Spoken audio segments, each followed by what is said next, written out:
Among all of God's creatures, the human being is His most perfect work. The human intellect and its capacity to create is the most marvelous of all. Every living being is a marvel. The complexity of animal physiology, the functioning of each organ, and the intangible aspects, such as communication and thought, are absolutely astonishing.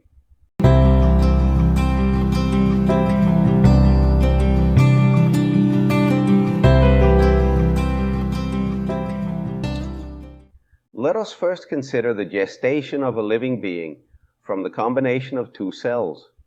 When a sperm and an egg cross, a zygote is formed, which contains the DNA of a human being. Each egg and each sperm is a gamete of 23 unpaired singular chromosomes, and when mixed together, they form the 23 complete pairs of chromosomes, a complete sequence of human DNA. And that is why we say that this is the beginning of human life. Between 3 and 5 days after fertilization, the zygote moves towards the uterus, and while it is developing into a sphere of cells called a blastocyst, by the 6th day it is already implanted in the uterus, and by releasing certain molecules, sends signals to the mother's body to stop the menstruation process. Between the 10th and 12th day, it is called an embryo. In the 3rd week, most of the organs begin to form, starting with the heart and the central nervous system. Between the 5th and 6th week, the heartbeat begins to be heard. By the 8th week, it is called a fetus, and already has the appearance of a tiny human being. The exchange of molecules between mother and child through the placenta is the most efficient logistical supply process ever seen. Now let us consider the physiological processes for sustaining life. Each cell in the body functions as a living being that requires oxygen and nutrients, and in its activity, it generates waste. These nutrients reach the cells through the blood, and they in turn release their waste. All cells are interconnected and send messages to each other through the emission of specific molecules. The nervous system, for its part, generates and conducts electrical impulses throughout the body. These are the two major means of interconnection between cells. The pulmonary alveoli are capable of carrying out the exchange of gases in the red blood cells, injecting the oxygen that each cell in our body needs and extracting CO2 from them. The intestines have the capacity to absorb the nutrients that the cells need from food. The liver is an efficient laboratory that converts the nutrients captured by the intestines into usable energy and eliminates the toxins generated by the cells. The kidneys, for their part, filter the blood and eliminate excess water, salts, and minerals in the body. Understanding each of these processes at the molecular level is truly amazing. Then we have the sense organs to interact with the environment, which transmit data to the brain to convert it into information, into sensations. The eyes capture light, and the brain converts it into images. The tongue and nose capture chemical elements, and the brain converts them into tastes and smells. The ears capture vibrations in the air, and the brain converts them into sounds. The skin captures physical features of the environment, and the brain converts them into sensations of temperature and texture, among others. The sense of balance involves both hearing and sight. The more we delve into knowledge about the functioning of the human body, the more we marvel at its extraordinary complexity. We can then ask ourselves, where do we, human beings, come from? Science can give some clues as to how man appeared on Earth, but we still have a lot to discover. Human beings belong to the animal kingdom, complex beings endowed with organs that perform different functions and that have sensory organs to capture the environment. Vertebrates appeared 350 million years ago. Mammals emerged 200 million years ago. The hominid family appeared 5 million years ago, to which we humans belong, along with orangutans, gorillas, chimpanzees, and bonobos. The human being, Homo sapiens, emerged about 300,000 years ago. There were also other similar species of hominids that coexisted with Homo sapiens, but which became extinct, such as Homo floresiensis, extinct 12,000 years ago, He Neanderthal, extinct 28,000 years ago, and Homo erectus, extinct 100,000 years ago. Other older species are Australopithecus and Homo habilis.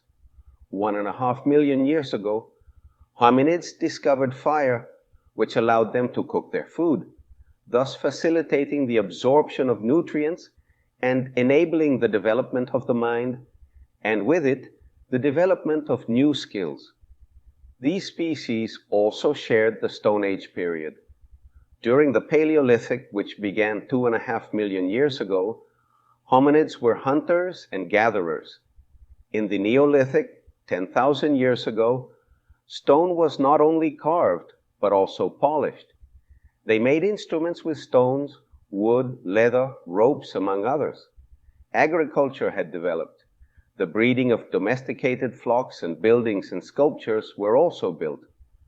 Our ancestors were sedentary and lived in populated centers. 8,000 years ago, the age of metals began when we discovered how to handle copper. Then, 4,000 years ago, bronze, an alloy of copper and tin. Finally, iron, about 3,500 years ago. In his book Sapiens, Yuval Harari shows us how our species has managed to evolve since its appearance on Earth. The ability to communicate and organize ourselves socially allowed us to prevail over all other species.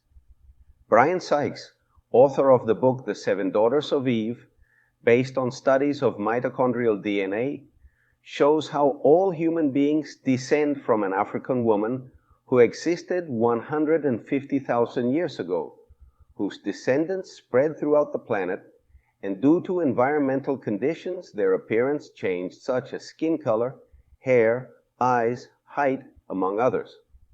The original race was dark-skinned, but as man approached the north, the skin needed to be lighter in order to better absorb sunlight. That is why we speak of the mitochondrial Eve and the chromosomal Adam, which provides the Y chromosome in our genomes. According to Sykes, it can be said that we are indeed descended from a man and a woman who lived 150,000 years ago. 80,000 years ago, our African ancestors migrated to other continents, always leaving traces of their passage. And since 10,000 years ago, in the Neolithic, archaeological finds have been evidence of how we lived back then, leaving clues about our habits and customs, and it is what allows us to know in some way what we did during all that time. The appearance of writing occurred 3,300 years before Christ. It officially marks the beginning of history. Everything that happened before that moment is known as prehistory. The history of human beings spans just over 5,000 years, although we appeared on Earth 300,000 years ago. Human beings are much more than an animal species, more evolved than the rest. We are subjects. Our brain is an organ of 100 billion cells called neurons. These neurons connect to each other through synapses. The key to understanding the brain is neuroplasticity. That is, it is a flexible organ that adapts and reconfigures itself as it acquires knowledge and experiences. Neurons create new synapses between them, new connections which translate into memories, ideas, creativity. The mind is the set of cognitive faculties such as perception, thought, consciousness, memory, imagination. What happens in our mind actually occurs physiologically in our brain at the synaptic level. It is known that the number of synapse interconnections between neurons physiologically enables creativity and intelligence. But how can man create things in his imagination? Interpret and understand beyond the five senses. How have we achieved this technological advance? and what remains to be seen in the future. Memory, emotions, sexual desire, they are faculties shared with other species, but they still represent a question. How did we develop them? How exactly do they work? We understand the physiology of the brain, and we know that short-term memory is stored in the prefrontal cortex and long-term memory in the hypothalamus. We know that as memories are added, synapses in the brain multiply. We know that each memory is stored in different parts of the brain, and the hypothalamus works as the directory that searches each area for different memories. But how do we manage to evoke memories in consciousness? The limbic system controls emotions. It is below the cerebral cortex and is made up of the thalamus, the hypothalamus, the cerebral amygdala, and the hippocampus. When we feel love, our brain activates a specific part called the striatum nucleus. We have managed to understand how neurotransmitters affect our emotions and why their deficit produces depression. But existential evidence shows us that love is a feeling that goes beyond emotions and the physiology of the brain. But the most enigmatic faculty of the mind is self-awareness. How am I aware of myself, that I am me? How am I aware of and recognize the world around me? How am I aware that I interact with other people? Language is not simply a means of communication. It is above all the instrument of thought. We think in language. When a baby begins to speak and asks, "What is that?" he is not labeling preconceived concept with words, but with the word he creates the concept in his mind.